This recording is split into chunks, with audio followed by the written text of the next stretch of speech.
রহমানের আগমন, শুভেচ্ছা স্বাগতম চট্টগ্রামবাসীর পক্ষ থেকে শুভেচ্ছা। চট্টগ্রামের প্রার্থীদের হাতে ধানের শীষ তুলে দিলেন তারেক রহমান। বিজয়ী হলো জনগণকে নিয়ে নতুন বাংলাদেশ গড়ার অঙ্গীকার। ধানের শীষের উপর আস্থা রাখুন, ইনশাআল্লাহ বিএনপির উপর আস্থা রাখুন। বিএনপি আপনাদেরকে সাথে নিয়ে আপনাদের সেই প্রত্যাশা পূরণে কাজ করবে। কিছুক্ষণের মধ্যে যোগ দেবেন ফেনীর জনসভায়। হেরে যাওয়ার ভয় ভোটের বাক্সে হাত দিলে আগুন জ্বলবে, হুঁশিয়ারি জামায়াত আমিরের। বললেন দেশে নতুন করে ফিরতে দেয়া হবে না ফ্যাসিবাদ। 12 তারিখে কোনো দুর্বৃত্ত এই যুব সমাজের বুকে যদি হাত দিতে চায়, সেই হাতকে ঘুরিয়ে দিতে হবে। ভোটারদের নিরাপত্তা নিশ্চিতে সর্বোচ্চ গুরুত্ব দেওয়া হচ্ছে জানালেন সিইসি। নির্বাচনের প্রস্তুতি নিয়ে সন্তুষ্ট ইউএনডিপি। ভুয়া IMEI নম্বর ব্যবহার করে মোবাইল বিক্রি চক্রের একজন গ্রেফতার। গুলিস্তান সহ রাজধানীর বিভিন্ন মোবাইল মার্কেটের দোকান মালিকরা জড়িত বলছে ডিবি পুলিশ।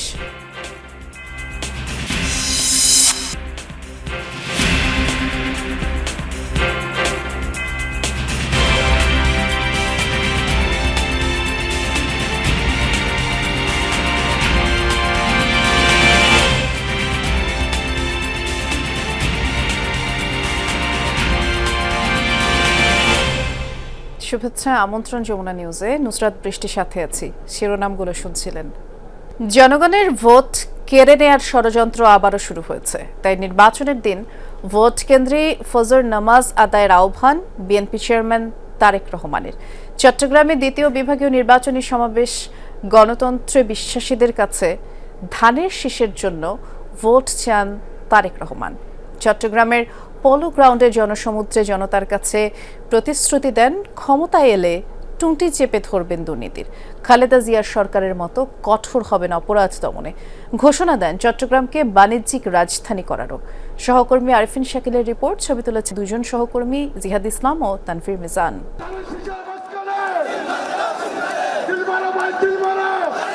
উত্তাল সমুদ্রের পাশে বীর চট্টলার জনসমুদ্র, যারা আজন্ম অদম্য সাহসী, আর যেই মাটি ঐতিহাসিকভাবে প্রতিরোধের তীর্থস্থান। সেই জনপদে প্রায় 21 বছর পর জিয়াউর রহমানের পুত্র তারেক রহমান।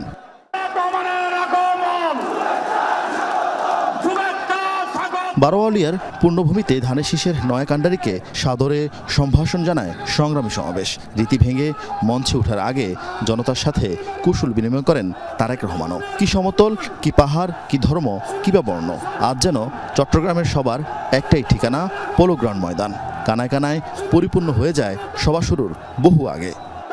আগামী 12ই ফেব্রুয়ারি ধানের শীষের প্রতীকে একটি করে ভোট দিয়ে বাংলাদেশের মানুষের এই স্বাধীনতার সার্বভৌমত্বকে অক্ষুণ্ণ রাখবো।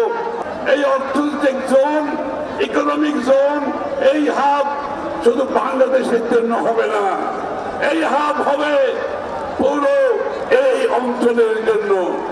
2012 সালে এই ময়দানে সমাবেশ করেছিলেন প্রয়াত বিএনপি চেয়ারপারসন খালেদা জিয়া। সেদিন গণতন্ত্র পুনরুদ্ধারের শপথ নিয়েছিল এই জাতীয়তাবাদী জনতা।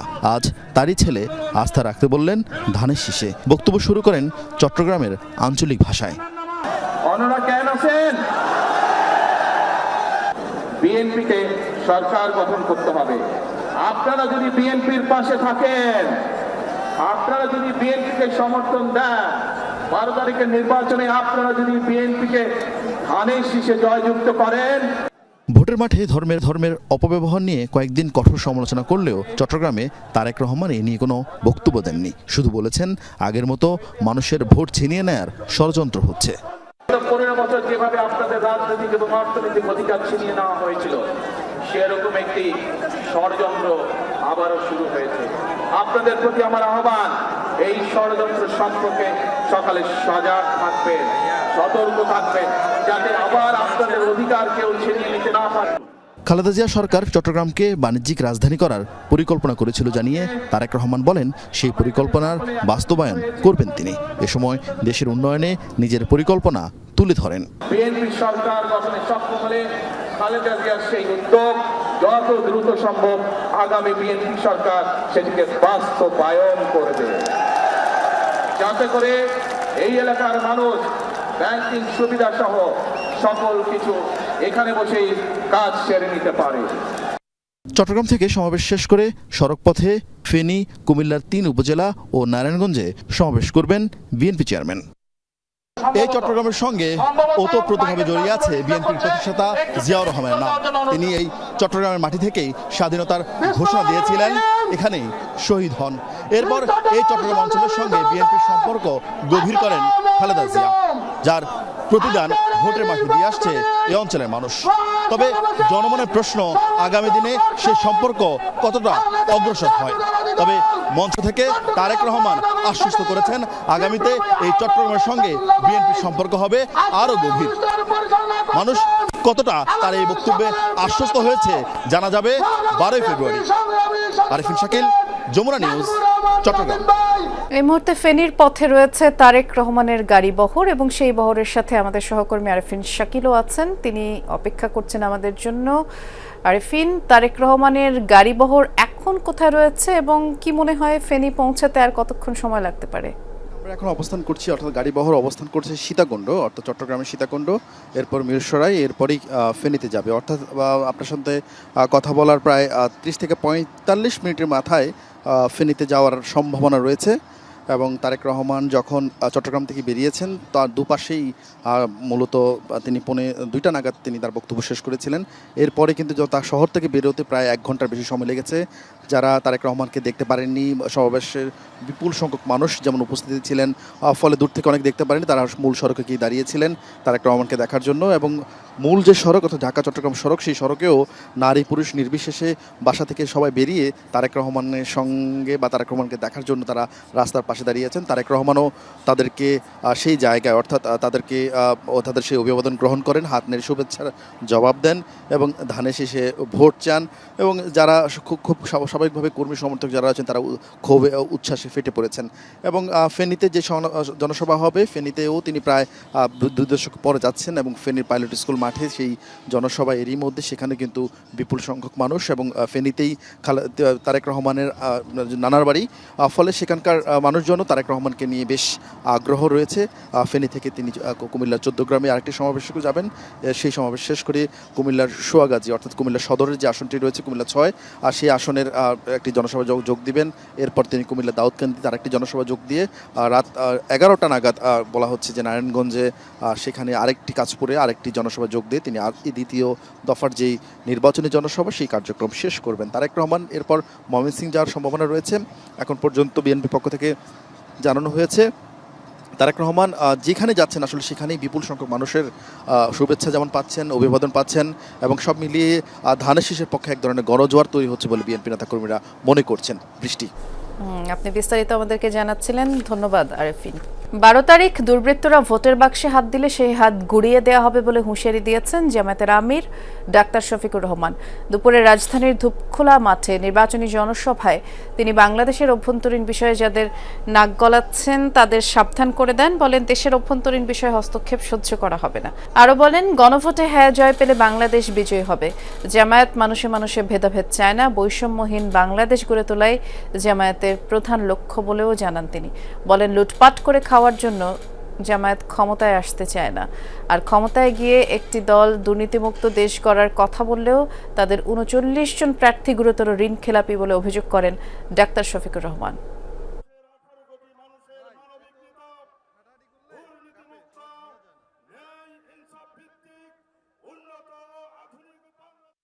বারো তারিখে কোনো দুর্বৃত্ত এই যুব সমাজের বুকে যদি হাত দিতে চায়, সেই হাতকে গুড়িয়ে দিতে হবে।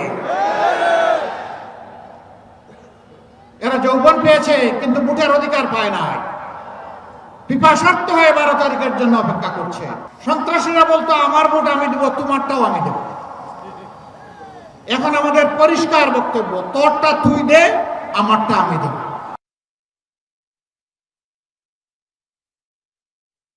বাড়িতে নির্বাচনী জনসভায় বক্তব্য রাখেন জামায়াত আমির। ফ্যাসিবাদের শিকড় উপড়ে ফেলতে চাইলে 12 ফেব্রুয়ারি নির্বাচনে হ্যাঁকে জয়যুক্ত করার আহ্বান জানান তিনি।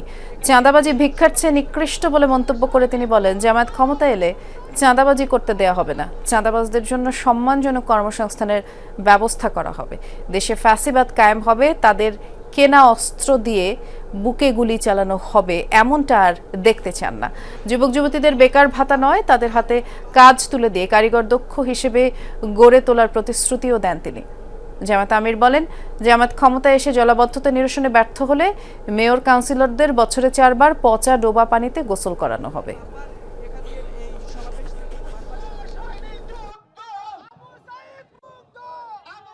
রাজধানীর বকশীবাজার আলিয়া মাদ্রাসা মাঠে জামায়াতের নির্বাচনী জনসভা চলছে। আমাদের সহকর্মী তাজনুর ইসলাম সেখানেই আছেন, অপেক্ষা করছেন আমাদের জন্য। তাজনুর, জামায়াত আমির এখানে পৌঁছেছেন কিনা জানাবেন, এবং যারা উপস্থিত নেতাকর্মীরা আছেন তারা কি বলছেন একটু বিস্তারিত করে জানতে চাই। বৃষ্টি, প্রথম বিষয় হচ্ছে 4:30টায় হচ্ছে এই সমাবেশের সময় সূচি সেটি নির্ধারণ করা, সুতরাং আনুষ্ঠানিকভাবে সেই সমাবেশ এখনো শুরু হয়নি। তবে সমাবেশের শুরুর যেই আগের কার্যক্রম, সেই কার্যক্রমগুলো বেশ জোরালোভাবে চলছে। বিশেষ করে এই মুহূর্তে আলিয়া মাদ্রাসার যেই মাঠের যে মূল ফটক, সেখান দিয়ে নেতাকর্মীরা এই মুহূর্তে মাঠে প্রবেশ করছেন। এখনো যদিও বেশিরভাগ চেয়ার খালি রয়েছে, তবে মাঠের যেই ডান প্রান্ত অর্থাৎ মঞ্চ থেকে দেখলে বাম প্রান্ত, সেখানে জামাত ইসলামের মহিলা নেত্রী যারা রয়েছেন তারা উপাসটাতে আলাদা যেই কর্নার করা হয়েছে সেখানে তারা অবস্থান নিয়েছেন। একই সঙ্গে বিভিন্ন ওয়ার্ডের যারা নেতাকর্মী তারা এরই মধ্যে মাঠে এসে যার যার জন্য যেই ওয়ার্ডের জন্য নির্ধারিত জায়গা, সেই জায়গাতে তারা অবস্থান নিতে শুরু করেছেন। যদিও গত 10 মিনিটে এই মাঠের যেই চিত্র সেটি খানিকটা আসলে জনসমাগম বলি কিংবা মানুষের উপস্থিতি বলি, সেটি এই 10 মিনিটে বেশ খানিকটা বেড়েছে, যেহেতু 4:30 সেই সমাবেশের সময়টি নির্ধারণ। তবে একটি তথ্য যুক্ত করতে চাই, ধূপখোলা মাঠে আগের ঘন্টাতে জামাতের আমির তিনি একটি জনসভা করেছেন এবং সেখান থেকে এখানে আসার কথা, তবে তিনি এখনো পৌঁছাননি। একই সঙ্গে মঞ্চের যেই আমন্ত্রিত অতিথি তাদের মধ্যে যে নামগুলো রয়েছে তার মধ্যে ইসলামী ছাত্র শিবিরের কেন্দ্রীয় সভাপতি নুরুল ইসলাম সাদ্দাম, তার আসার কথা রয়েছে। একই সঙ্গে আসার কথা রয়েছে ঢাকা বিশ্ববিদ্যালয়ের কেন্দ্রীয় ছাত্র সংসদের ভিপি সাদিক কায়েম, তার আসার কথা রয়েছে। একই সঙ্গে আমরা খুব আগেভাগেই দেখেছি যে এই আসনের অর্থাৎ ঢাকা 7 আসনে জামাত ইসলামের এই দাঁড়িপাল্লা মার্কার যিনি প্রার্থী, তিনি বেশ আগেভাগে এখানে এসেছেন। হাফেজ হাজি মোহাম্মদ এনায়েতুল্লাহ, তিনি অনেক আগে এসেই এই সমাবেশের যে সার্বিক কার্যক্রম সেগুলো তিনি তদারকি করছেন। একই সঙ্গে সার্বিকভাবে মনিটরিং করার যে ব্যাপারটি সেটি তিনি করছেন। একই সঙ্গে মাঠের চারপাশ জুড়ে যারা স্বেচ্ছাসেবক রয়েছেন তারাও সার্বিক শৃঙ্খলা রক্ষার জন্য আন্তরিকভাবে দায়িত্ব পালন করছেন, সেটি আমরা দেখেছি। সব মিলিয়ে জামাত ইসলামী এই পুরান ঢাকাকে কেন্দ্র করে কিংবা সরকারি আলিয়া মাদ্রাসার মাঠে আজকে যে বড়সড় একটি সমাবেশ করতে যাচ্ছে, সেই প্রস্তুতি অন্ততপক্ষে এই ধাপে এসে বা এই সময় এসে বেশ ভালো মতোই দেখা যাচ্ছে। বৃষ্টি, দেখছিলাম আমরা সেটি। ধন্যবাদ তাজনুর। রাজধানীতে জমজমাট চতুর্থ দিনের নির্বাচনী প্রচারণা। সকাল থেকেই বিভিন্ন পাড়া মহল্লায় গণসংযোগে নেমেছে বিএনপির প্রার্থীরা। ঢাকার অন্যতম সমস্যা চাঁদাবাজি, ফুটপাত দখল, মাদক, কিশোর গ্যাংয়ের সমাধানের পথ খুঁজছেন সবাই। বলছেন নির্বাচিত হলে নিজের এলাকাকে আদর্শ নগরীতে পরিণত করবেন তারা। মতিঝিল, শাহবাগ, রমনা, পল্টন ও শাহজাহানপুর নিয়ে ঢাকা 8। দুপুর থেকেই নিজ নির্বাচনী আসন শাহজাহানপুরে বিএনপির প্রার্থী মির্জা আব্বাসের প্রচারণা। ভোটারদের মনে করিয়ে দেন পুরো এলাকার যুব সমাজকে ধ্বংস করে দিয়েছে মাদক ও চাঁদাবাজি। এমন বাস্তব সমস্যার সমাধান করবে বিএনপি। দাবি করেন অনেক দলই সমস্যা সমাধানের নামে অগণতান্ত্রিক কথা বলছে। এরা আর্টিফিশিয়াল ইন্টেলিজেন্স দিয়ে অনেক কিছু তৈরি করছে, এরা বট বাহিনী দিয়ে সোশ্যাল মিডিয়া ভরিয়ে ফেলেছে। আর এরা যে মিথ্যা কথা বলে, এই শ্রেণীর লোকগুলি মিথ্যা কথা বলে, জাতির সামনে এটা পরিষ্কার। এর আগে সকালে মিরপুরের পল্লবী এলাকায় প্রচারণা চালান ঢাকার 16 আসনের ধানের শীষের প্রার্থী আমিনুল হক। বলেন নির্বাচনে জয় পেলে মাদক, চাঁদাবাজি আর কিশোর গ্যাং উৎপাটনই হবে প্রধান এজেন্ডা। এ সময় তিনি যশোরের ছাত্রলীগ নেতার স্ত্রী সন্তানের মৃত্যুর পরেও তাকে প্যারোলে মুক্তি না দেয়ার নিন্দা জানান। আমাদেরও অনেক ভাইদের বাবা মা মারা গিয়েছে, তাদেরকে কিন্তু প্যারোলে মুক্তি দেওয়া হয়নি। বাট আমরা সেই অমানবিক রাষ্ট্র আর দেখতে চাই না। আমি চাই আমার বাংলাদেশ হবে একটি মানবিক বাংলাদেশ। আমরা আশা করব আমাদের যারা পুলিশ প্রশাসন বা আইন শৃঙ্খলার দায়িত্ব রয়েছেন, সবার আগে মানুষ এবং সবার আগে আমার বাংলাদেশ এবং সবার আগে হচ্ছে আমার মানবিকতা। ঢাকা 14 আসনের সাভারের দ্বীপ ইউনিয়ন কাউন্দিয়ায় জনসংযোগ করেছেন বিএনপির আরেক প্রার্থী ইঞ্জিনিয়ার সানজিদা ইসলাম তুলি। রাজধানীর এত কাছের এই ইউনিয়নে যাওয়া আসার একমাত্র উপায় নৌকা। নির্বাচিত হলে সেই সমস্যা সমাধানের আশ্বাস তার। প্রথমেই এই কাজটা করবো ইনশাল্লাহ, যে ব্রিজটা যেন করতে পারি। এটার অনেকগুলো প্রসেস অলরেডি এগিয়ে আছে। গণভোট নিয়ে অবস্থান অবশ্যই হ্যাঁ এর পক্ষে, যেহেতু আমরা সবাই সংস্কার চাই, এবং এই গণভোট নিয়ে আমাদের দল থেকেও বলা হয়েছে যে আমরা হ্যাঁ এর পক্ষে। এদিকে রাজধানীর উত্তরায় গাওয়াইর বাজার এলাকায় গণসংযোগ করেছেন ঢাকা 18 আসনের বিএনপির প্রার্থী SM জাহাঙ্গীর হোসেন। আমরা মানুষকে নিরাপত্তা দিব, মানুষের যে কল্যাণকর যে কাজে সেই কাজে আমরা সহযোগিতা করব, এবং এই যে বিগত দিনে যে সেবা থেকে তারা বঞ্চিত হয়েছে, বিগত সেবাগুলো আমরা তাদেরকে ফেরত দিতে পারবো না, কিন্তু আমরা আগামী থেকে যাতে সেবাটা যাতে প্রপারলি তারা পায় সেই ব্যবস্থা আমরা করব। ধানের শীষে ভোট পেতে নিজ নিজ এলাকার সমস্যা চিহ্নিত করে সে অনুযায়ী প্রতিশ্রুতি দিচ্ছেন বিএনপির প্রার্থীরা। আল আমিন হক অহন, যমুনা নিউজ, ঢাকা। চট্টগ্রামের রেডিসন ব্লু হোটেলে ইউথ পলিসি সংলাপে অংশ নেন তারেক রহমান। বলেন, সরকার কঠোর হলে দেশে অনিয়ম এবং দুর্নীতি 30% কমে যাবে। ইউথ পলিসি সংলাপে অংশ নিয়ে বিভিন্ন বিশ্ববিদ্যালয়ের প্রায় 300 শিক্ষার্থী তারেক রহমান তখন তাদেরকে জানান যে ক্ষমতায় গেলে দেশে 20,000 কিলোমিটার খাল খনন করবে বিএনপি। স্বাস্থ্য সুরক্ষায় সারা দেশে 1 লাখ হেলথ কেয়ারার নিয়োগ দেওয়া হবে, যার 80 থেকে 82% হবে নারী। তারেক রহমান বলেন, প্রতিশ্রুতি পূরণ করতে না পারলে বিএনপি জনসমর্থন হারাবে। কোনো রাজনৈতিক দলই চায় না জনসমর্থন হারাতে, তাই যেসব প্রতিশ্রুতি দেওয়া হচ্ছে তা কেবলই প্রতিশ্রুতি নয় বলে উল্লেখ করেন তারেক রহমান। আর বাস্তবায়নে সর্বোচ্চ চেষ্টা করা হবে বলেও জানান তিনি।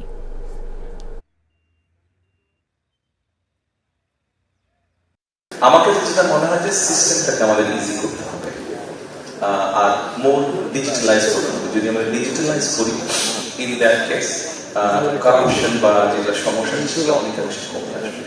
এটা হলো একটা। আপনি যেটা বলেছেন ভেজালের বিষয়টা, এই বিষয়টা যদি ঠিক করতে হয় তাহলে আমাদের কনসাস করতে হবে, এবং এটা সরকারের একটা কাজ না। প্রতিবেশী দেশ বাংলাদেশের বিরুদ্ধে ষড়যন্ত্র করছে। পতিত সরকারের সাথে যোগ দিয়ে অন্তর্বর্তী সরকারকে বেকায়দায় ফেলতে কাজ করছে তারা। ডিবেট ফর ডেমোক্রেসি আয়োজিত এক বিতর্ক প্রতিযোগিতায় এসব কথা বলেন সাবেক বিচারপতি MA মতিন। তিনি বলেন, ইলেকশন কমিশন এবং সরকারের পাশাপাশি জনগণ সজাগ থাকলে কেউ নির্বাচন বিতর্কিত করতে পারবে না। সব ষড়যন্ত্র মোকাবেলা করে 12 ফেব্রুয়ারি শান্তিপূর্ণ ভোট অনুষ্ঠিত হবে বলেও আশা প্রকাশ করেন তিনি। এবারে নির্বাচন গ্রহণযোগ্য হলে জাতি আগের কলঙ্কিত নির্বাচনের কালিমা থেকে মুক্তি পাবে বলে মন্তব্য করেন debate for democracy chairman Hasan Ahmed Chowdhury কিরণ।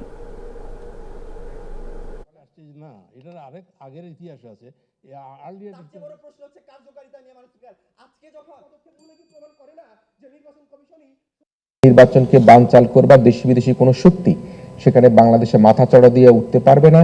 বাংলাদেশের প্রত্যেকটি জনগণ, বাংলাদেশের রাজনৈতিক দল, প্রার্থী, ভোটার, অংশীজন, গণমাধ্যম প্রত্যেকেই কিন্তু একত্রিত হয়ে বাংলাদেশের আগামী জাতীয় সংসদ নির্বাচন ও গণভোটকে সুষ্ঠু সুন্দর করবার জন্য প্রত্যেকেই প্রতিজ্ঞাবদ্ধ হয়ে রয়েছে। এত বড় প্রতিবেশী আমাকে বাদ দিয়ে কি দুঃসাহস এখানে এর ইলেকশন করবে, দেশ চালাবে, কিন্তু কিছুই তো করতে পারে নাই। 1 বছর তো চলে গেছে, কিন্তু তাকে তাদের যে আশা, এটাকে আমরা দুরাশায় পরিণত করছি। এখন তারা বুঝতে আরম্ভ করেছে যে না, এটা এই যে জনগণ, এদেরকে বিভ্রান্ত করা যাবে না। চুরি বা খোয়া যাওয়া মোবাইল ফোনের IMEI নাম্বার পরিবর্তন করে ফেক নাম্বার ব্যবহার করে বিক্রি করা চক্রের সন্ধান পেয়েছে ডিবির সাইবার টিম। চক্রটি বিশেষ সফটওয়্যারের মাধ্যমে IMEI নাম্বার পরিবর্তন করত এবং এর সাথে জড়িত একজনকে গ্রেফতার করে ডিবি পুলিশ বলছে, এমন অপরাধে মোবাইল মার্কেটের দোকান মালিক, কর্মচারীরা জড়িত। গোয়েন্দা পুলিশ জানায়, হারানো ফোন উদ্ধারে গিয়ে দেখা যায় সেটটি বাংলাদেশ লোকেশন থেকে উধাও, অথচ ফোনটি সীমান্ত পাড়ি দেয়নি। রহস্যের কুলকিনারা করতে গিয়ে ডিবি এক অভিনব প্রতারক চক্রের সন্ধান পায়, যারা চুরি হওয়া বা হারানো ফোনের IMEI নাম্বার পরিবর্তন করে তা মার্কেটে বিক্রি করত। এই কারণে চুরি হওয়া মোবাইল উদ্ধারে বেগ পেতে হচ্ছিল আইনশৃঙ্খলা বাহিনীকে। অবশেষে চক্রের একজনকে রাজধানীর গুলিস্তান এলাকা থেকে গ্রেফতার করেছে ডিবির সাইবার টিম। শক্তিশালী দুটি সফটওয়্যারের মাধ্যমে IMEI নম্বর পরিবর্তন করায় লোকেশন শনাক্ত সম্ভব হয় না। ডিবি জানায়, খোদ রাজধানীতেই এমন 8 থেকে 10টি চক্র সক্রিয়। আমরা যে চক্রটিকে অ্যারেস্ট করতে সমর্থ হয়েছি, সেই চক্রটি এই মোবাইলটির আমরা এরকম বেশ কয়েকটি মোবাইল উদ্ধার করেছি। এই মোবাইলটির আইএমইআই নাম্বার চেঞ্জ করে ফেলেছে। এখন এই মোবাইলটিতে তার পূর্বের যে অরিজিনাল আইএমইআই নাম্বার সেটি আর নাই। আর বর্তমানে এই মোবাইলে যে আইএমইআই নাম্বারটি রয়েছে সেটি যদি আমরা আবার সার্চ দেই, খুঁজতে যাই, তখন দেখাচ্ছে যে এই নামে কোনো মোবাইল পৃথিবীতে নাই। গুলিস্তান সহ রাজধানীর মোবাইল মার্কেটের দোকান মালিক এই চক্রের সাথে জড়িত বলে জানায় ডিবি। আটক ব্যক্তির কাছ থেকে আইএমইআই নম্বর পরিবর্তনের সফটওয়্যার, সরঞ্জাম সহ 2টি ল্যাপটপ উদ্ধার করা হয়। আপাতত যা উদ্ধার করেছি 2টি সফটওয়্যার পেয়েছি। সফটওয়্যার দুটোর নাম আমি এখন বললাম না। একটি সফটওয়্যার আপনারা দেখতে পাচ্ছেন, স্ক্রিনে দেখানো হচ্ছে, সেখানে 2টো নাম্বারের জায়গা আছে। এখানে ডাটা ইনপুট করে, ডাটা কেবল ইনপুট করে দিয়ে আপনি যদি এখানে নাম্বারটা বসিয়ে দেন, এই মোবাইলের এই মোবাইলটাকে যা করা হয়েছে এই মোবাইলের আইএমইআই চেঞ্জ হয়ে যাবে। চক্রের বাকি সদস্যদের ধরতে অভিযান শুরু হবে বলেও জানায় ডিবি পুলিশ। আমরা সারাশি অভিযান করছি অলরেডি। আপনাদের সহায়তা কামনা করছি, প্রত্যেক দোকান মালিকের সহায়তা কামনা করছি। রাব্বি সিদ্দিকী, যমুনা নিউজ, ঢাকা।